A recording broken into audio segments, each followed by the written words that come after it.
Hello everybody, this is Mahendra Sahu and वंसली welcome to MS classes. जैसा कि आप देख सकते हैं, जनरल नॉलेज की जो हमारी एमसीक्यूज़ क्वेश्चन की सीरीज़ चल रही थी, ऑब्जेक्टिव क्वेश्चन की सीरीज़ चल रही थी, उसका आज हम पार्ट 3 स्टार्ट करने वाले हैं। पहले ही हमने 2 पार्ट इसके अपलोड कर चुके हैं। यदि आपने उन्हें अभी तक नहीं देखा है तो लिंक नीचे डिस्क्रिप्शन बॉक्स में दी हुई है, आप वहाँ पे भी उन्हें देख सकते हैं, क्योंकि बहुत ही इंपॉर्टेंट क्वेश्चन यहाँ पे हम डिस्कस कर रहे हैं एमसीक्यूज़ के फॉर्म में, जो कि आपके आने वाले एग्जाम्स के लिए बहुत ज़्यादा इंपॉर्टेंट होने वाले हैं। जो भी एग्ज़ाम्स आपके, चाहे वो रेलवे से रिलेटेड हो या एमपी के जो भी एग्ज़ाम्स हैं उनसे रिलेटेड हो, है ना। और हम इस सीरीज में नए तरीके से क्वेश्चंस को स्टार्ट करने वाले हैं। ये नया तरीका क्या होने वाला है, जैसे हम क्वेश्चन यहाँ पे डिस्कस करेंगे और क्वेश्चन के साथ डायरेक्ट जो उसका आंसर है उसे हम डिस्कस करेंगे। यहाँ पे हम MCQs 1 2 3 4 MCQs लेके नहीं चलेंगे। तो इससे क्या होगा, कम समय में आपके ज़्यादा से ज़्यादा क्वेश्चन यहाँ पे जनरल स्टडीज़ से रिलेटेड कवर हो पाएंगे। ओके, सो चलिए डिस्कस करते हैं, जिसमें आप सारे स्टैटिक क्वेश्चन तो लेंगे ही, इसके साथ साथ आप करंट अफेयर से रिलेटेड क्वेश्चन भी यहाँ से सॉल्व कर पाएंगे, है ना। सो दोनों टॉपिक हम कवर करने वाले हैं। Okay, so let's start. What is the first question? Who is the election commissioner of India at the present time? यहाँ पे आपको बताना है कि वर्तमान में इंडिया के, हमारे देश के निर्वाचन आयुक्त कौन है, इलेक्शन कमिश्नर कौन है। इसका इम्पोर्टेंस इतना क्यों बढ़ जाता है, क्योंकि अभी इलेक्शंस हुए हैं हाल ही में, तो इलेक्शन कमिश्नर का रोल बहुत ज़्यादा यहाँ पे बढ़ जाता है। तो सबसे पहले आप लोगों को याद रखना है कि भारत के वर्तमान में चीफ इलेक्शन कमिश्नर या मुख्य निर्वाचन आयुक्त कौन है। जैसा कि आप यहाँ नाम देख सकते हैं, सुनील अरोड़ा, ये प्रेजेंट समय में वर्तमान में चीफ इलेक्शन कमिश्नर हैं, है ना। तो सबसे पहले तो ये पॉइंट आपको याद रखना है, निर्वाचन आयुक्त है।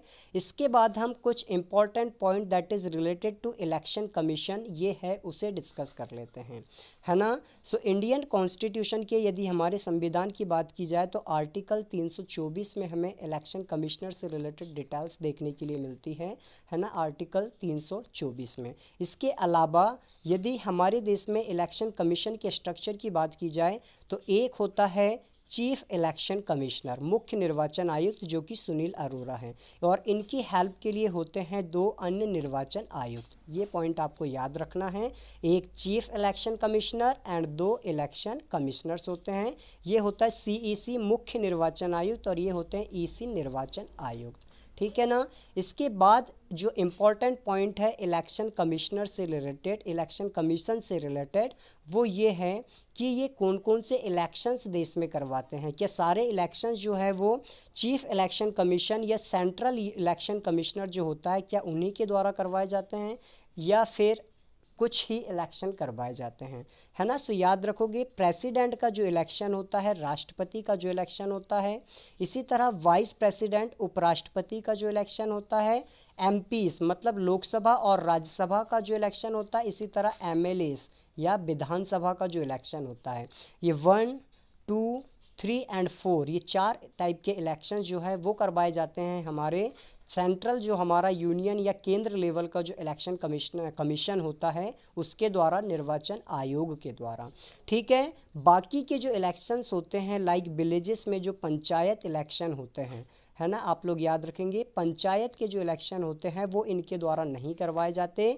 वो इलेक्शन करवाए जाते हैं राज्य निर्वाचन आयोग या स्टेट इलेक्शन कमीशन के द्वारा, है ना। सो इलेक्शन कमीशन से रिलेटेड ये बहुत ही इंपॉर्टेंट पॉइंट है जो हमने यहाँ पे डिस्कस किए हैं, तो आपको इन्हें 1 बाय 1 याद रखना है, ठीक है। चलिए डिस्कस करते हैं सेकंड क्वेश्चन के बारे में। सेकंड क्वेश्चन यहाँ पे आप देखोगे तो लगेगा कि बहुत ही इजी है, बट ये आज के समय में करंट टॉपिक में भी है ना, इसीलिए हमने इसे लिया है, इसलिए याद रखोगे ध्यान से, है ना। इंडिया में केंद्र शासित प्रदेशों की संख्या कितनी है? तो आंसर यहाँ पे लिखा है हमने 8, है ना। वर्तमान समय में 8 केंद्र शासित प्रदेश हैं। अब आपको यहाँ पे ये याद रखना है कि लंबे समय से देश में केंद्र शासित प्रदेशों की जो संख्या थी वो 7 चली आ रही थी, है ना। उसके बाद क्या होता है, जैसे ही जम्मू कश्मीर स्टेट जो है वो यूनियन टेरिटरी या केंद्र शासित प्रदेश के रूप में उसे चेंज किया जाता है, तो 2 यूनियन टेरिटरी हमारे देश में बढ़ जाती है। कौन कौन सी? एक तो Jammu and Kashmir union territory and second जो थी वो लद्दाख ये 2 बढ़ जाती है, तो टोटल हो जाती है 9 यूनियन टेरिटरी, हमने पहले भी डिस्कस किया था। और उसके बाद क्या होता है, जो दादर एंड नागर हवेली है, दादर प्लस नागर हवेली, ये दमन एंड दीप में मिला दी जाती है, दमन एंड दीप में मिला दी जाती है। तो इस तरह से वर्तमान में 9 में से फिर एक माइनस हो जाती है और 8 यूनियन टेरिटरीज बनती हैं। तो याद रखोगे आप लोग, वर्तमान समय में we have 28 states and 8 union territories, 8 केंद्र शासित प्रदेश हैं, है ना, क्योंकि आप लंबे समय से 7 पढ़ रहे हो तो इसमें कंफ्यूज नहीं होना चाहिए। चलिए डिस्कस करते हैं नेक्स्ट क्वेश्चन के बारे में। In which year Goa became the part of India? Goa जो है वो इंडिया का पार्ट कब बना था?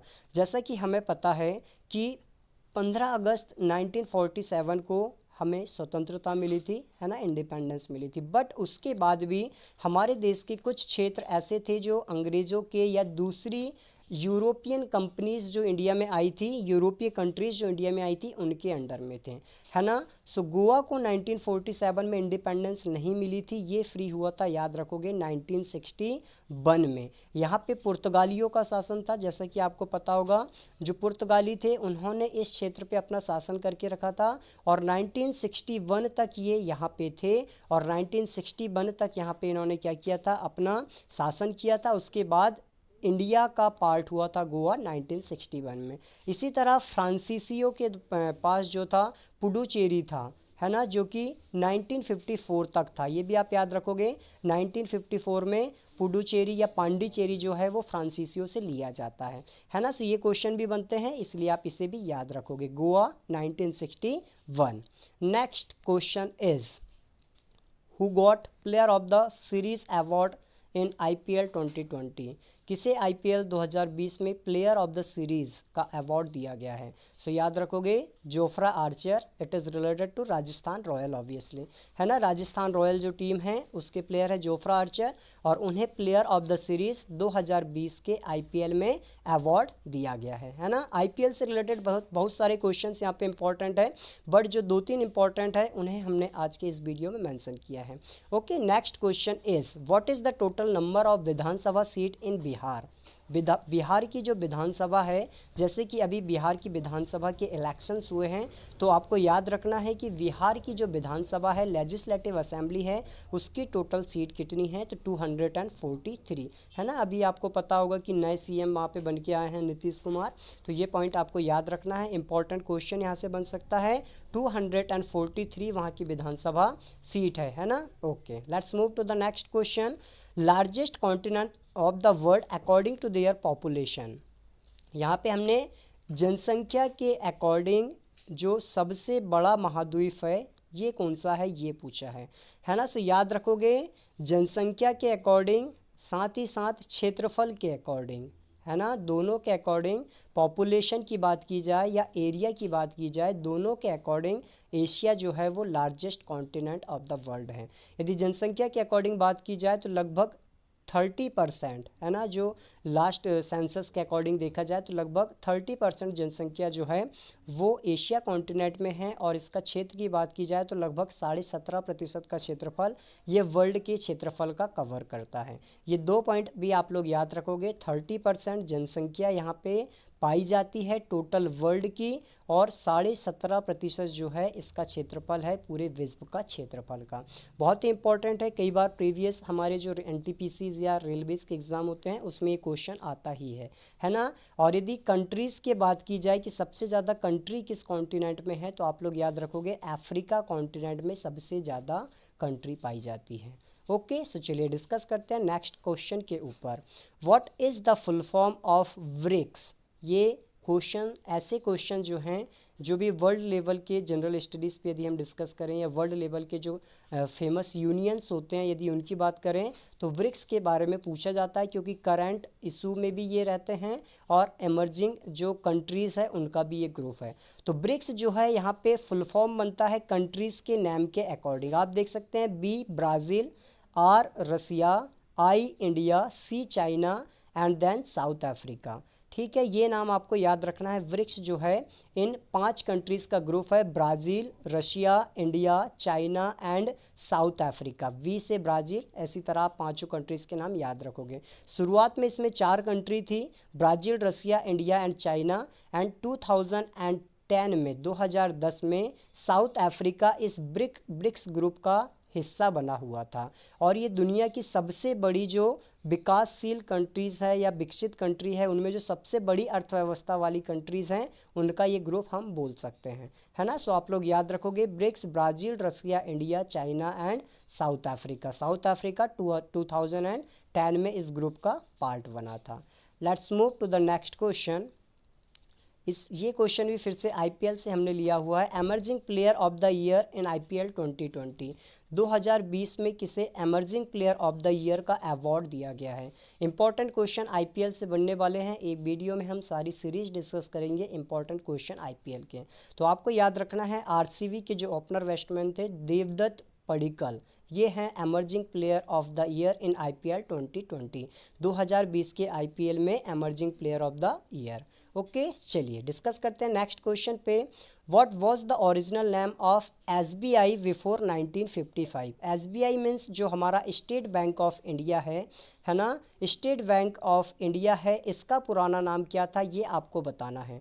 क्योंकि एसबीआई जो था वो जुलाई 1995 में एज अ गवर्नमेंट बैंक या पब्लिक सेक्टर बैंक इस्टेब्लिश किया गया था और उसका नाम तब एसबीआई रखा गया था। उसके पहले इसका नाम था इंपीरियल बैंक ऑफ इंडिया। आप लोग याद रखोगे इंपीरियल बैंक ऑफ इंडिया, ये कह सकते हैं पुराना नाम था स्टेट बैंक ऑफ इंडिया का, जो कि 1921 में बना हुआ था, है ना। 1921 में बना हुआ था, इंपीरियल बैंक ऑफ इंडिया नाम था, जिसके बाद 1955 में नेशनलाइज्ड हो जाता है जुलाई 1955 में और इसका नाम स्टेट बैंक ऑफ इंडिया कर दिया जाता है ना। इसके पहले 3 बैंक हुआ करते थे, bank of Calcutta, bank of Bombay and bank of Madras. ये 3 बैंक हुआ करते थे अलग अलग हमारे देश में। इन तीनों को कलेक्ट किया गया था और 1921 में इन तीनों की जगह बना दिया गया था इंपीरियल बैंक ऑफ इंडिया और फिर 1955 में इसे क्या बना दिया गया था, एसबीआई बना दिया गया था। ये नाम आपको यहाँ पे याद रखना है। ये पूरी जो सीरीज चली है 3 बैंक, उसके बाद इंपीरियल बैंक और उसके बाद SBI.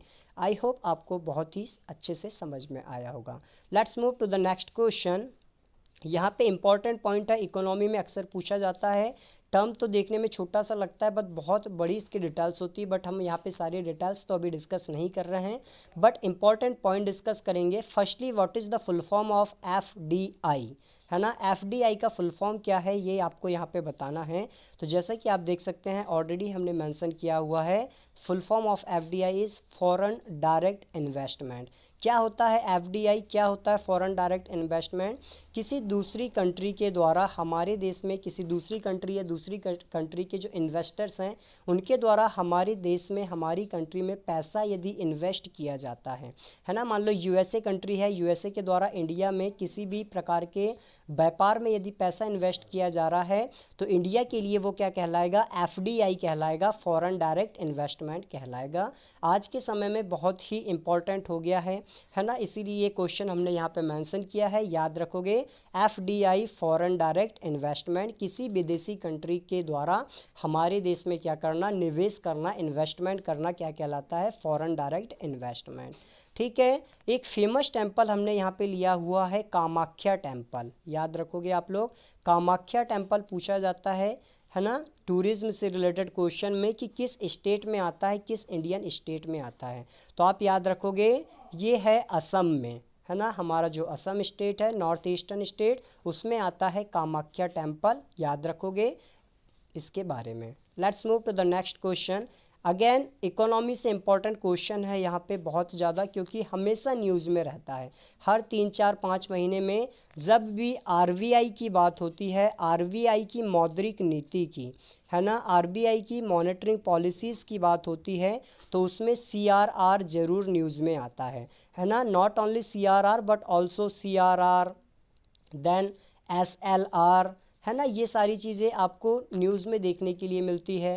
Repo rate, reserve repo rate, है ना, ये सारी चीज़ें आपको मिलती है। तो यहाँ पे आपको बताना है कि सीआरआर का फुल फॉर्म क्या होता है ना। तो it is case reserve ratio, case reserve ratio.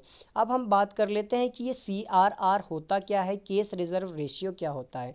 तो जितने भी हमारे बैंक है हमारे देश में, उन सबको क्या करना होता है, कुछ अमाउंट, कुछ परसेंट अमाउंट जो कि लगभग 4% के आसपास होता है, वो आरबीआई के पास जमा रखना होता है। हमेशा ये जमा होता है आरबीआई के पास, जो कि लगभग 4% के आसपास ही ज़्यादातर होता है। इसे हम क्या बोलते हैं, केस रिजर्व रेशियो, है ना। याद रखोगे, वैल्यू भी लगभग 4% के आसपास होती है, ये भी याद रखोगे। Okay, let's move to the next question. And which city is also known as the city of Nizams. निज़ामों का शहर किसे कहा जाता है, इंपॉर्टेंट क्वेश्चन है ना, याद रखोगे। सो हैदराबाद को कहा जाता है निज़ामों का शहर। सिंपल क्वेश्चन है, ज़्यादा कुछ नहीं है, स्टैटिक है बट इम्पॉर्टेंट है, याद रखोगे। Let's move to the next question.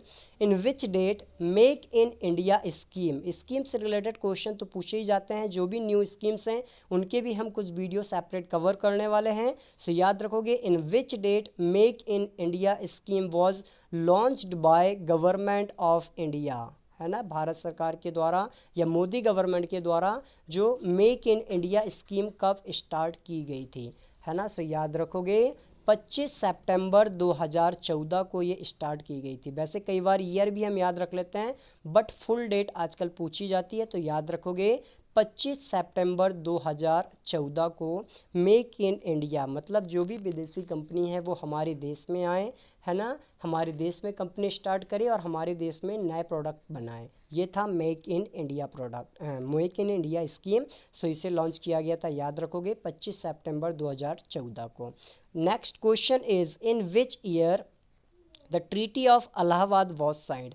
History का बहुत ही इंपॉर्टेंट क्वेश्चन है ना। In which year the treaty of Allahabad was signed. Allahabad की जो ट्रीटी थी वो किस वर्ष साइन हुई थी, और ये इतनी इम्पॉर्टेंट क्यों है। इलाहाबाद की संधि इसे बोला जाता है ना, याद रखोगे इलाहाबाद की संधि। तो ये हुई थी 1765 में, 1765 में। ये इतनी इम्पॉर्टेंट क्यों है, क्योंकि इस संधि के बाद से जो ब्रिटिश ईस्ट इंडिया कंपनी था उसका रूल कहीं ना कहीं हमारे देश में, स्पेशली जो बंगाल वाला क्षेत्र था, इंडिया का ईस्टर्न पार्ट था, वहाँ पे स्टार्ट हो गया था। क्योंकि 1764 में बक्सर का युद्ध लड़ा गया था, है ना। 1764 में जो बक्सर का युद्ध हुआ था, उस बक्सर के युद्ध में ब्रिटिश ईस्ट इंडिया कंपनी ने, ब्रिटिश ईस्ट इंडिया कंपनी और सेकंड साइड में हमारे जो नवाब थे बंगाल के, मीर कासिम, उनके साथ अवध के नवाब शुजा-उद-दौला और साथ में शाह आलम सेकंड जो कि मुग़ल राजा थे, वो थे सेकंड साइड में, जिनका युद्ध हुआ था ब्रिटिश के साथ, ब्रिटिशर्स के साथ, और ये ब्रिटिशर्स से हार गए थे। उसके बाद 1764 में जो युद्ध हुआ था, उसके बाद युद्ध में हारने के बाद 1765 में ये संधि हुई थी, इलाहाबाद की संधि। तो याद रखोगे, treaty of Allahabad was signed in which year, 1765। किन किन के बीच में हुई थी, तो आप सिंपल याद रख सकते हैं, एक साइड थे ब्रिटिशर्स और दूसरे साइड में कौन थे, दूसरे साइड में थे हमारे जो मुग़ल किंग थे। कौन थे मुग़ल किंग उस समय पे, शाह आलम सेकंड, है ना, याद रखोगे शाह आलम सेकंड उस समय पे मुग़ल किंग थे। और शाह आलम के साथ ही जो बंगाल के नवाब थे, हमने बताया था मीर कासिम, और साथ ही साथ कौन थे, जो अवध के नवाब थे शुजा-उद-दौला, है ना। तो ये पॉइंट भी आप याद रखोगे। Let's move to the next question. एक फेमस बुक यहाँ पे हमने लिया है, मुद्रा राक्षस, है ना। क्वेश्चन पूछा जाता है बुक से रिलेटेड हिस्ट्री में। एक फेमस बुक है मुद्रा राक्षस। किसके द्वारा ये बुक लिखी गई थी, ये आपको बताना है। तो ऑब्वियसली सिंपल सा है, विशाखदत्त। स्टैटिक क्वेश्चन है बट बहुत इंपॉर्टेंट है ना। विशाखदत्त के द्वारा मुद्रा राक्षस बुक लिखी गई थी, है ना। ये पॉइंट आपको यहाँ पे याद रखना है। Let's move to the next question. What is the value of a light year. प्रकाश वर्ष जिसे हम बोलते हैं, इसकी वैल्यू कितनी होती है, लाइट ईयर की वैल्यू कितनी होती है ना। सो आपको पता है 9.46 इंटू 10⁻12 किलोमीटर। यदि किलोमीटर की बात की जाए तो 9.46 इंटू 10⁻12 किलोमीटर, बट यदि मीटर की बात की जाए तो 9.46 इंटू 10⁻15 मीटर। ये होती है प्रकाश वर्ष की वैल्यू। और प्रकाश वर्ष क्या होता है, प्रकाश के द्वारा, लाइट के द्वारा एक वर्ष में तय की गई दूरी, है ना। ये होती है प्रकाश वर्ष। इसका मान कितना होता है, लाइट ईयर। ओके, सॉरी, इसका मान कितना होता है 9.46 into 10⁻12 kilometre. Let's move to the next question. Where is the headquarter of north east railway zone, है ना। जो रेलवे जोन्स होते हैं, जैसे आपको पता है हमारे देश में अलग अलग रेलवे के जो जोन हैं, 17 जो फेमस जोन हैं उनके नाम पूछे जाते हैं, 17 के ही। तो यहाँ पे हमने एक लिया हुआ है कि जो नॉर्थ ईस्ट रेलवे जोन है उसका मुख्यालय कहाँ पे है। तो याद रखोगे गोरखपुर में आता है नॉर्थ ईस्ट रेलवे जोन का मुख्यालय। कहाँ पे आता है? गोरखपुर में आता है नॉर्थ ईस्ट रेलवे जोन का मुख्यालय। Okay, let's move to the next question. और यहाँ पे हम डिस्कस करते हैं सरदार पटेल एयरपोर्ट जो है वो किस स्टेट में आता है। सरदार पटेल एयरपोर्ट है ना, अहमदाबाद में आता है। अहमदाबाद का एक फेमस एयरपोर्ट है सरदार पटेल एयरपोर्ट। ओके, याद रखोगे इसे भी। नेक्स्ट, एक फेमस प्लेयर है लॉन टेनिस के, रोहन बोपन्ना है ना, हमने आंसर पहले ही बोल दिया तो याद रखोगे।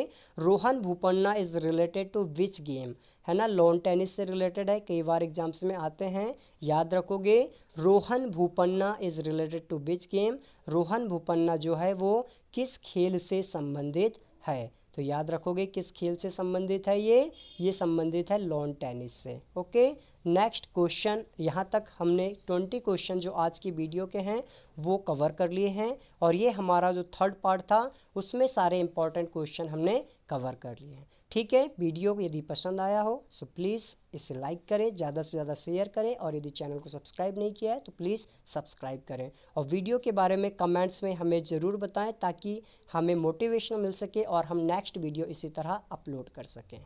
Okay, thank you so much.